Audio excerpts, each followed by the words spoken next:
Welcome to A Brief Pause. We cover a wide variety of pet topics like health and wellness, grooming, rescue groups, any controversial topic we can think about that's hot that moment, products, things like that. Today, we're going to go a little bit left field, but I think it's a cool field, and talk about canine cognition and psychology.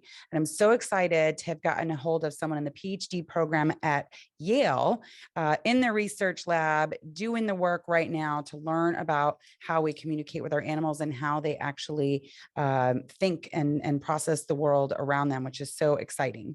I'm so excited to welcome Zach Silver, who's in the psychology department at Yale in the canine cognition lab as a PhD student. Welcome, Zach.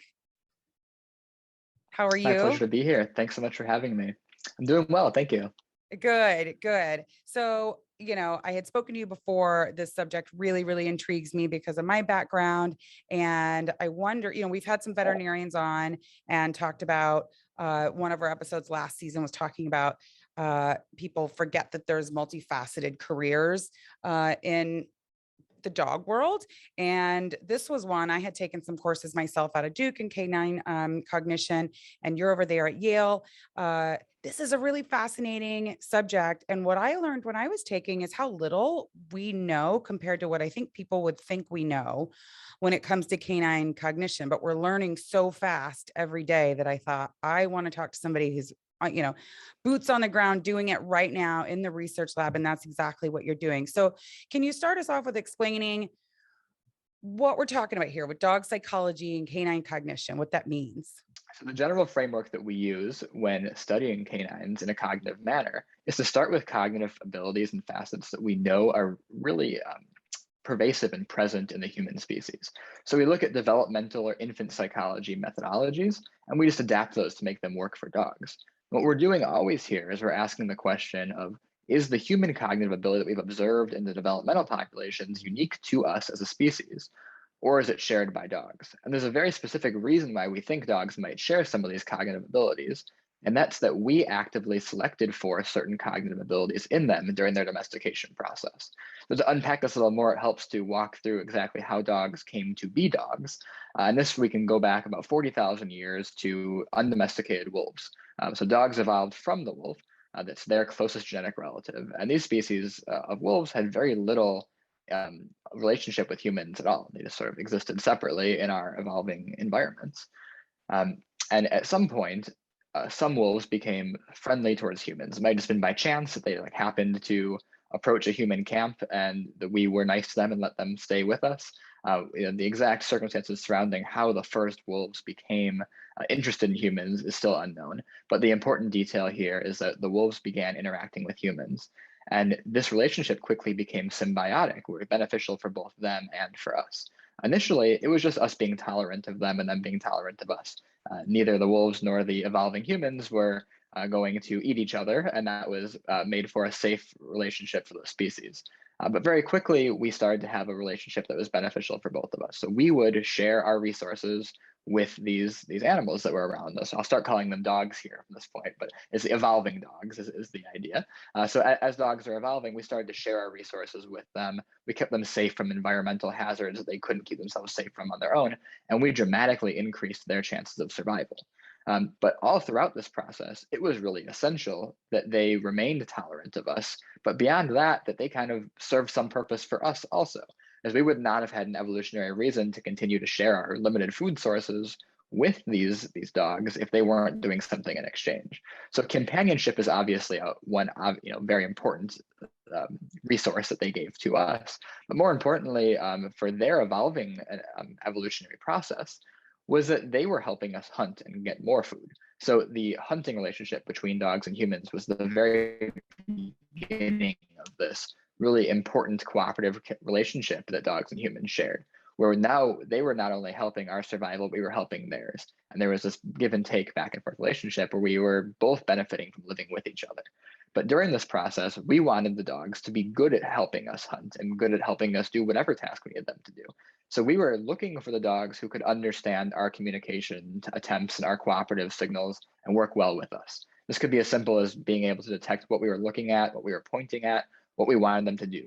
And the dogs who did this were probably more likely to succeed in this environment and live with humans successfully. And over several generations of dogs now, we see that virtually all dogs have these abilities to understand our communicative cooperative signals. So if you at home with your dog just hide a piece of food in two cups, for instance, it's kind of our classic experiment, and you look at one cup or point at that cup, your dog will intuitively know that's the cup that you're directing their attention towards. Dogs and humans have this very specific system that's not shared by any other species that we can really obviously and clearly communicate to them where we want them to look, where we want them to direct their attention, where we want them to do something. That's kind of the basic key finding, is that they understand us. And when we're in the lab now, here in the present day, we're looking to understand just how much actually happened during this domestication process.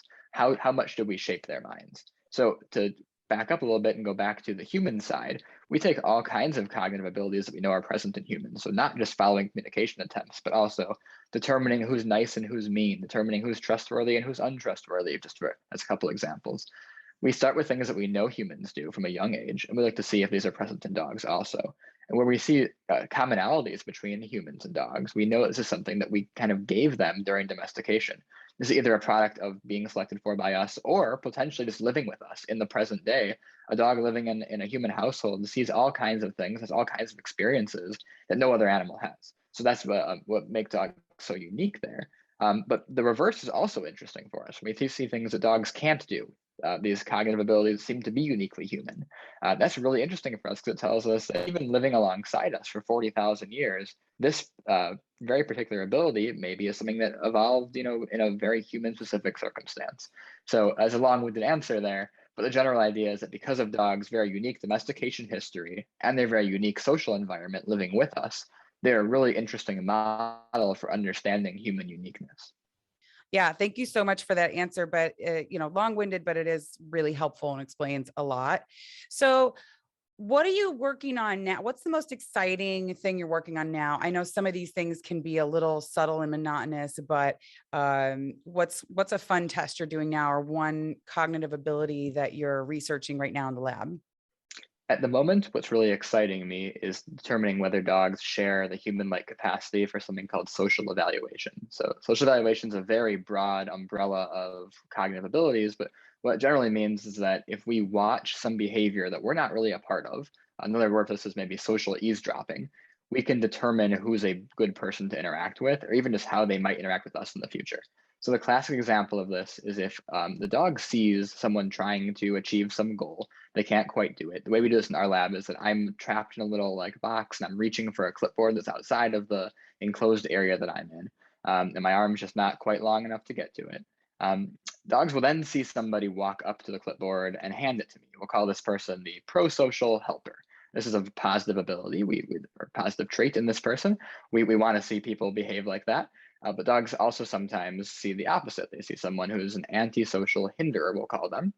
They walk up to the clipboard, they move it farther away from me. Now, the important detail here is that the dog's not involved in this interaction. They're just watching it. They don't care about the clipboard. They probably don't really care about me much either. I'm just a person they have just met doing a task that seems to have no relevance to them. But after seeing this, we ask them, well, which of these two people would you rather interact with? And the way we frame this question is we just have them both sit down, hold out their hand with a treat, and we see who the dog wants to take that treat from. And what we found is that at least in some situations, dogs actually do prefer that pro-social helping individual. This is something that for a long time we thought was maybe uniquely human, but we're seeing now evidence of the fact that it might not be. It might be something that dogs have picked up on, again, either through domestication or through sharing a social environment with us. We can't really pinpoint which one of those it is just yet, but we have some early evidence suggesting that the dogs are able to discriminate between a nice and a mean person and use that information to guide their own preferences. So this was really exciting to me as a first pass at this data, and we're now taking the social evaluation paradigm even further and testing all kinds of dichotomous comparisons. So we're testing if dogs would rather ask for help from someone who's a competent individual compared to an incompetent individual, or if dogs would rather play with someone who they saw win a game compared to someone who they saw lose a game. We have all of these different manipulations that we're showing dogs, and too early to give you any trends on the data yet because these are kind of new experiments, but they're very exciting to me is it's potentially giving us some insights into how social evaluation works in humans. It's potentially something that is evolved either a long time ago that dogs might have shared this circumstance with us, or something that dogs are picking up on us by watching us interact in our homes. Wow, that is really exciting. And I love um, the adorableness. It's not the Yale word, I'm sure, but I like how cute it is that somehow we're going to actually look backwards in ourselves through the actions of dogs. So that's really, really cool. What would you say, in your opinion, with your experience so far and focusing and learning so much about this, is the biggest misconception when humans in general are trying to communicate with dogs, say they're a new dog owner, or someone who hasn't done all this research and things like that, and we often talk to dogs like humans or treat them in a way that we would or works for us psychologically or cognitively. What's one of the most common things that you see now that you're aware of how dogs function that you see humans do that doesn't quite click with how a dog's brain works? Well, something that we know quite definitively in the field is that dogs are really keen observers of our behavior. They pay attention to everything that we do, and they're also great pattern learners. So they're always looking to assemble sequences and put things together in a way that makes sense for them. It's how they interpret the world.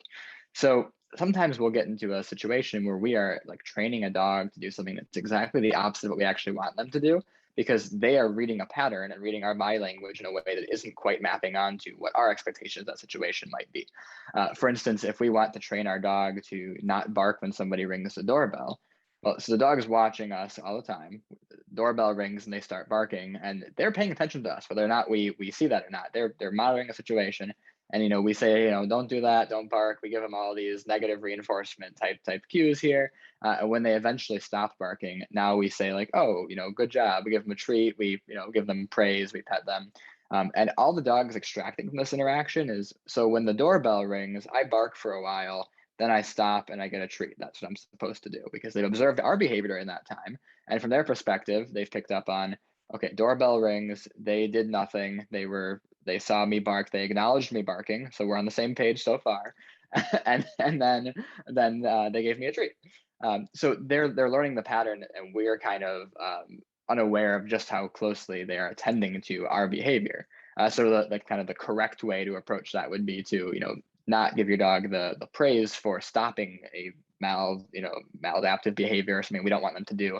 Instead, trying to just reward the behavior that we want when it occurs naturally. Now, this takes a lot of patience. We're talking about training a dog. Like, you need to just kind of like have somebody come ring the doorbell 30 times and wait for the dog to not bark, and then you give them the praise. But they're such good pattern learners that like get that a couple times and then they're going to start to get it over and over again. So we seem to have like that right methodology of interacting with our dogs, so that we are being consistent in the messages that we are sending them.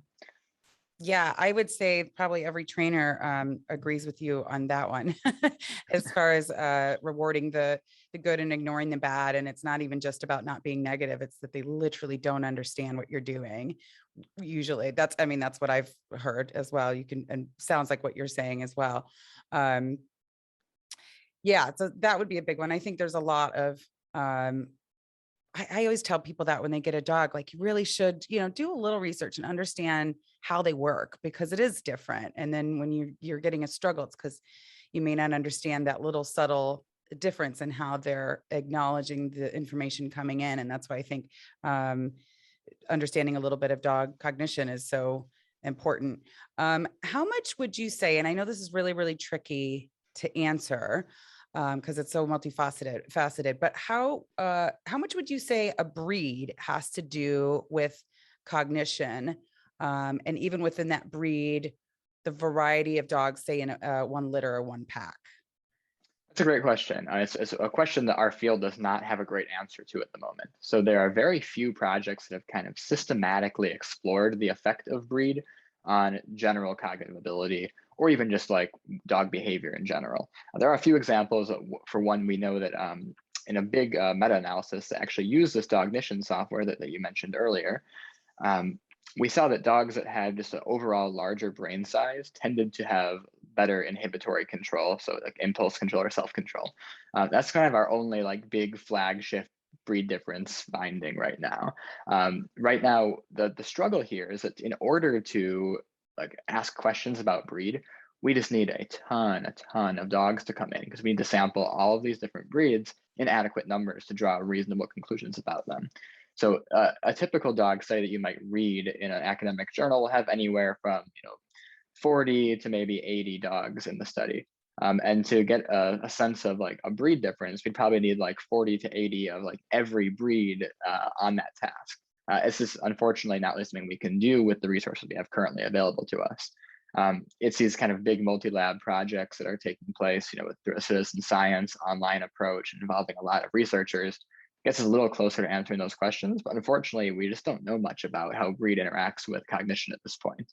And even more concretely, or more specifically, within a litter, we'd really have to like test a lot of dogs from the same litter over time, longitudinally, and test them, as they're puppies into adolescence and adulthood, to really get good answers to these questions. So I'm sorry the answer here is not so exciting, but really just like the scientific tools are not currently available to us to answer questions like that fully at the moment.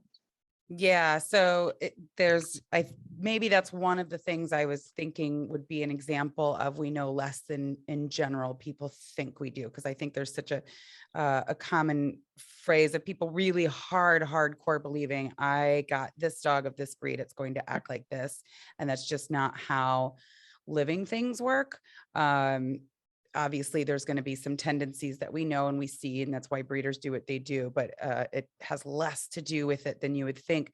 I don't know if I mentioned the Cognition software while we were recording or not, but in case I didn't, Cognition is a website that anyone can go to and contribute to, as he said, citizen science, where you can take your dog and do cognitive tests on its ability, because each dog processes information differently. And that includes how bonded they are to their owner. Well, maybe you can explain exactly what Cognition does, because you probably know more about it than even I do. I haven't had a chance to test a dog on it. Yeah, in full disclosure, I should say I'm not affiliated with Cognition anyway here. So Right. the endorsement you gave there is about what I can say. It's an online platform that you can test your dog. It uses a lot of the similar methodologies that we use in the lab. It's just a way of like, if you don't live near one of our facilities, there's only a handful of us around the country.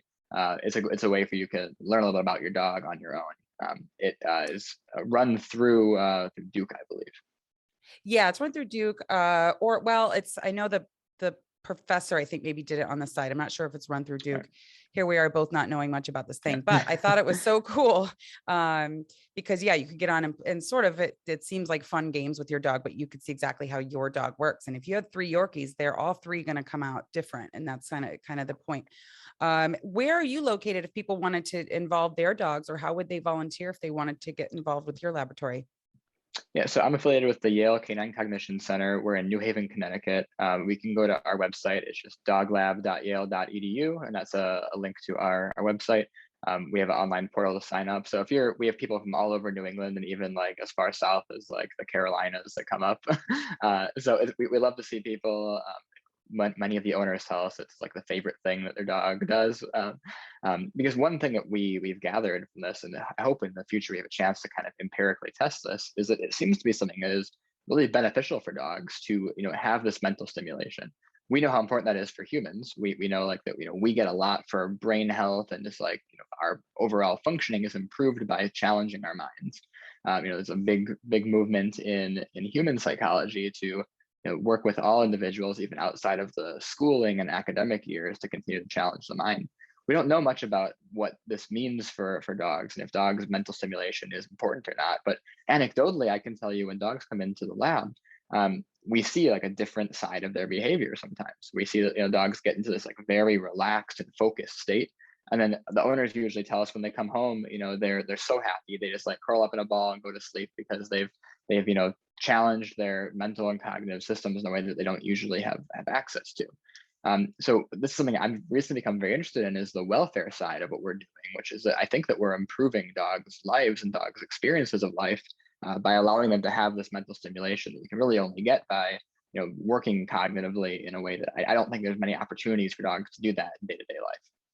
That is really cool. And I'm excited to see more of that, even for sale at the pet store, where they have activity ways to treat your dog and play set sort of things where they have to do X, Y, and Z using their brain. And yeah, that absolutely would have to do with animal welfare and quality of life. And that is the result when a dog's mind has been worked. They're very relaxed, and you'd be surprised Yeah. how good Um, they become. it's really great to see that type of material is becoming more commonplace, and you can walk into a pet store and find toys of this nature designed to challenge your dog mentally. As psychologists, we call this cognitive enrichment. So it's a situation in which the animal, and this could be dogs or really any animal, we see this a lot in zoos even now, like cognitive enrichment for any kind of species. We design something that allows them to behave in a way that more closely corresponds to the types of behaviors that they would do if not for human involvement. So, dogs would probably not eat their food out of a, spherical or cylindrical shaped dish in the wild. They'd probably, like forage for their food. So a very common dog enrichment tool that you can buy at a pet store is like a puzzle feeder, where like they just make the feeding process a little more cognitively challenging. And this tends to be really beneficial for dogs' behavior. This is something that I think as canine psychologists, we can look at more in a data-driven approach in the future. There's not very much research on this at the moment, unfortunately. Okay, so you're a PhD student.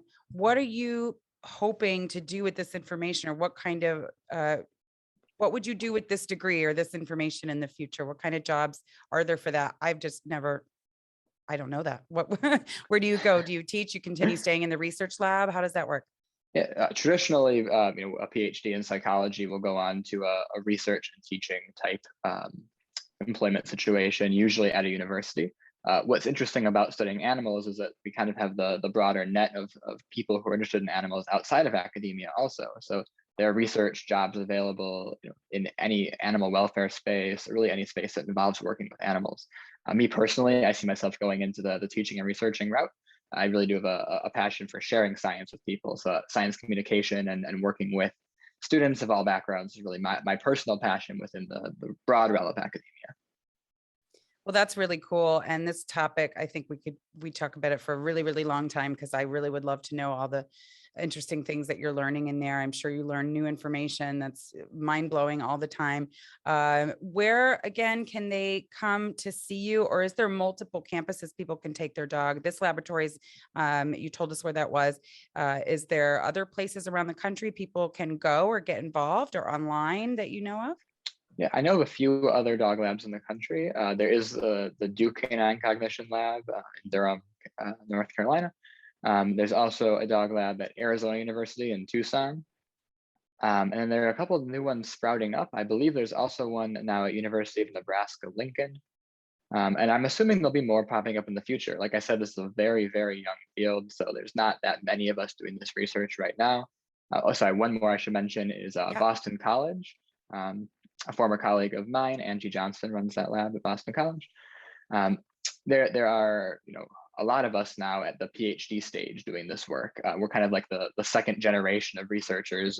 Coming off of only a handful of people who have been doing this work for the past 15 to 20 years. So my hope is that all of us will go on to establish labs all over the country, and hopefully everyone will be within a 10 or 15-minute car ride from a canine cognition lab in the future, because not only is it helpful for our understanding of dogs broadly, but it's also very helpful for individual dogs to have that impact of getting mental stimulation and cognitive enrichment in a way that is unfortunately difficult to access outside of working with a psychologist. Yeah, I had kind of brushed over it in the very beginning, but that's an interesting topic I'd like you to elaborate on before I let you go. Just how young this field is, because again, dogs are so popular now, and I think that we've come so far in how we treat them and bond with them and make them family, that I don't know if people realize how young this type of research really is, how much getting deep into it like we are now is, I don't know, more new than I think the general population would think that it is. Can you explain kind of the history of this type of research? Yeah, it is very, very young as a field overall. So, psychology has been around for a long time. It dates back to the early 1800s in terms of kind of like proto psychology. Cognitive psychology, as we know it today, sort of came through what's called the cognitive revolution, which was in the mid 20th century. But comparative cognition is even more recent, and within comparative cognition, studying dogs, we really saw papers starting to sprout up in the very early 2000s. So we're talking about a field that is really just about 20 years old, and already we've learned so much about the inner life of dogs, and there's so much more we need to understand. So my hope is that in the next 20 years we continue to build upon these findings and continue to ask these important questions about dogs, with the general goal of increasing our ability to interact positively with dogs, and maintaining and strengthening the positive cooperative relationship between dogs and humans. Yeah, that's crazy. 20 years. Holy moly. That's when I started working with dogs. Not to age myself. So what is your Twitter again, where people can find you? Yeah, on Twitter. It's Zachary_Silver. That's Zachary_Silver. And that's where I post various updates about happenings in our lab. New papers, when we publish them, will be found there. And you can also go to our website, doglab.yale.edu, for more broad information about getting involved in our lab. We'd love to see you when we do our COVID reopening, hopefully very soon. That's so, so cool. Well, I can't wait to pick your brain in the future and follow you for new doggy information on Twitter. Well, thank you so much. My pleasure. Thank you for having me. Thank you for listening. Be sure to follow us on YouTube, Instagram, and TikTok if you're not already, and join the community. Let us know what you think. And we'd love your feedback and your likes and your subscriptions, but most of all, your ideas. What else do you want to hear and see and learn about pets? Till next time.